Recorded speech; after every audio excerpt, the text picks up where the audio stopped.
Hi, welcome to Civil Discourse Now. I'm Mark Small. I'm an attorney in Indianapolis. I'm co-host with Paul Ogden, who's also an attorney here in Indianapolis. Hi, Paul.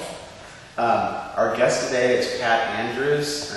She's Vice President of the Marion County Alliance of Neighborhood Associations, former candidate for City County Council here in Indianapolis, former Decatur Township School Board member, and she blogs on her site, Had Enough Indy.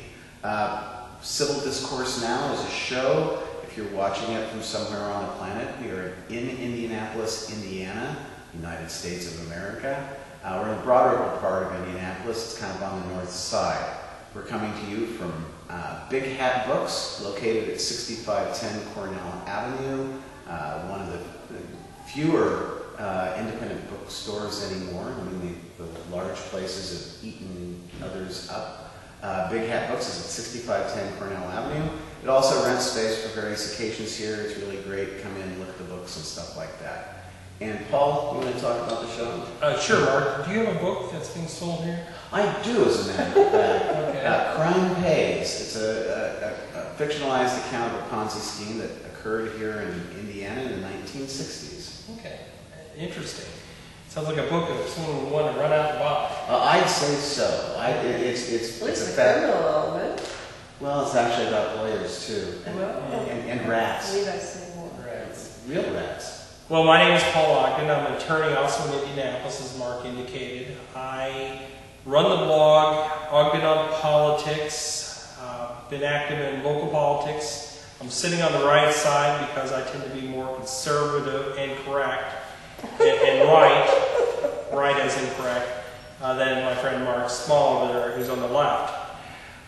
Today our guest is Pat Andrews, who Mark has introduced, and our topic today is TIFs. And hopefully we can make this interesting to the viewers, but usually our shows are more about debating issues, but I think today is going to be more about educational, because Mark and I know very little about TIFs and we'd like to learn more. First of all, what is a TIF? Well, let me make one correction. I am formerly the Vice President of the Canada. A lot of formers in your list. And some vice in there too. A lot, yeah, vice. Yes. A TIF, What's first of TIF all, stand? stands for Tax Increment Financing. So now half the audience is already gone. Yeah, but wait a second, I can jump in just a little second. Chicago, the taxpayers have gotten a whole bunch of money just like taken from them, and it's happening here in Indianapolis. Okay. Okay, so let's talk. There's two layers. There's the... First of all, how many TIFs are there? There's a couple dozen. A couple dozen. Where are they located? Several, they're all over, every township has at least one. And in some places they've been coalesced, so a few of them work together. So for instance, downtown there are several TIFs, but they are combined in a consolidated downtown TIF. And what is a TIF? Okay, TIF, what's the purpose? the purpose of a TIF is to gather property tax money from a specific geographic area to use for purposes within that area, and not for the schools, not for the library, not for the city government, not for fire. Property taxes normally go to townships, fire departments, library, city government, county government, parks, etc. But in this case, they make draw a line around an area in the city, designate it an allocation area and call it a TIF district, and the property tax money is coming out of that district go for other purposes than normal property taxes would go. What are those purposes? They can be anything from street repairs to building buildings, pretty much anything. So, and under this current administration, they've expanded the uses. They now have used TIF money to provide a nearly $100 million loan to a development. So it's, which we'll get to in a second. Yes. Tax increment financing. What's the increment mean? Or tax increment, or I said it wrong. What is TIF tax? That's correct. Increment Tax increment financing. The theory, the promises that are made at the beginning of when a TIF is set up. Say we wanted to make this room a TIF district. We would tell everybody that the property taxes you already pay on that fireplace and on these chairs will continue to go to the schools and to the city and to the library. And then what we're going to do is we're going to start building in here. We're going to take out a bond, which is a loan. We're going to take a loan, and we're going to use that loan to bring in more furniture. That furniture then will pay taxes, and the taxes it pays will go to pay off the bond. But we're sure that after we get a few more pieces of furniture, everyone else will want to bring more furniture here, and they will pay for that furniture, and that furniture will start bringing us more money. And then we will have spurred development that wasn't going to happen otherwise. That's the promise, okay? So the tax increment is these chairs and that fireplace. That's the increment. That's the base that's supposed to continue to, the property tax money from what's here today would go to the normal, the library and the choir. But anything, the new chairs we bring in, new furniture we bring in, that money would be used. That's the increment over the base. But it turns out, well, you might not want to talk about that right now, but it turns out the reality is that the TIF district can also eat into the base. And you can lose all the tax money you were giving to the schools from these chairs to now go straight to the TIF. So they borrow money, make an improvement in an area. The improvement brings additional property tax revenue in. That's the theory. That money gets captured. Yes. And because it's an improved area, other development is probably going to come in on its own or is supposed to. That's the theory. Which would create more. And I know you keep saying it's a theory, so we'll get to the reality in a second. Well, in the same way, in theory, that if you sell this chain letter to 2 more people after I sell it to you, and they continue to sell it to people, and it keeps going on, we'll always make money off this chain letter. Mm-hmm. Yes.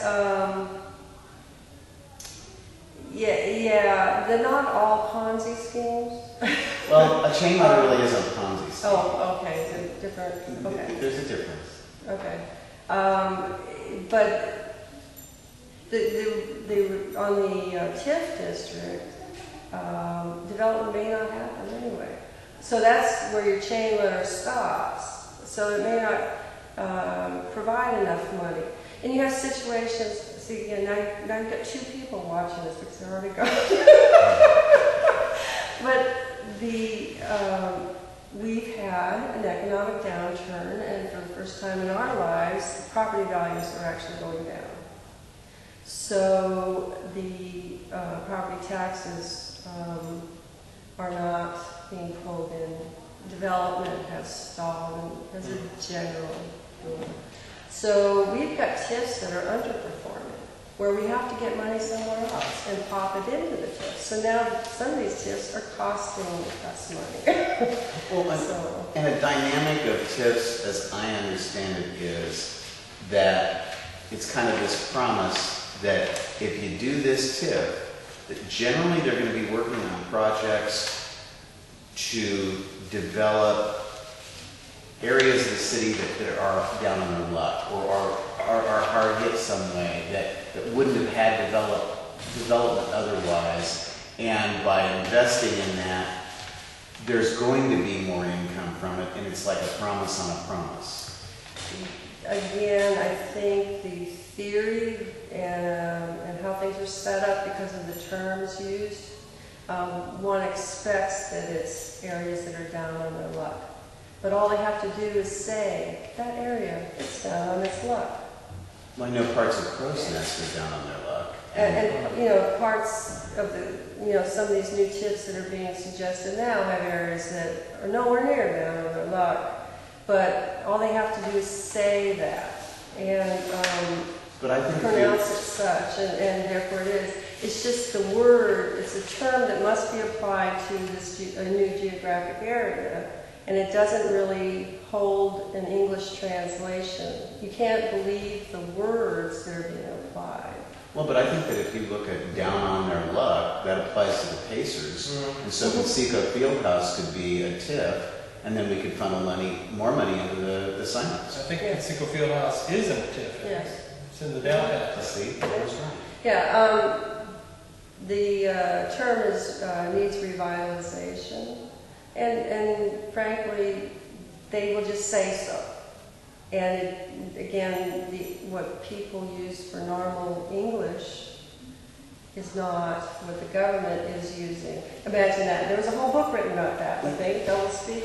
But so they just have, but by state law, they must say this area needs revitalization. Well, who is they? When you say they, is it the city county councils? Is it specific The board? Metropolitan Development Commission first must create, declare a certain couple of blocks or whatever.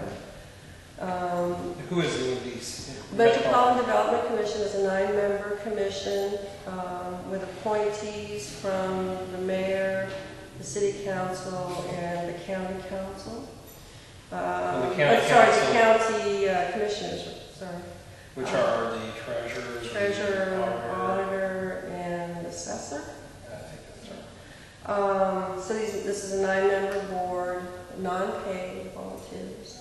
And they will declare I see Mark had a frown when you said volunteers. No, it's whenever I hear non-paid volunteers in conjunction with some kind of a commission handling millions of dollars in the city, I think they're paid. There's something, the sugar is going someplace.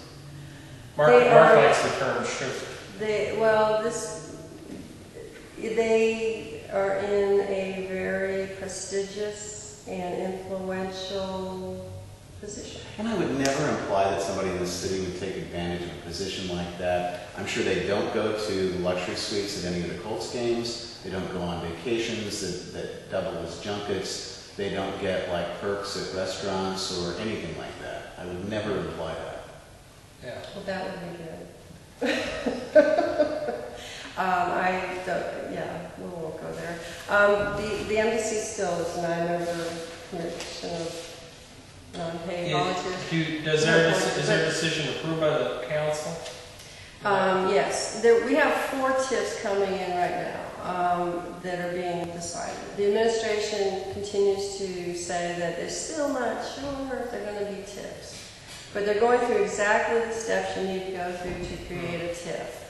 And that is the NDC has made a preliminary decision that they are going to consider making these particular 4 areas into allocation areas, meaning that money from them can be allocated, I believe. And now it has been introduced to the council, and they are going to vote on those allocation areas. Then it goes back to the NDC for a final vote. And then the administration would have the ability to declare them TIFs after that. I think we're right at the end of our first segment. We'll be right back. What's the front? But there will be a break now. Yeah, the thing was, the Ohio State student told me I couldn't spell part of it. We'll be right back.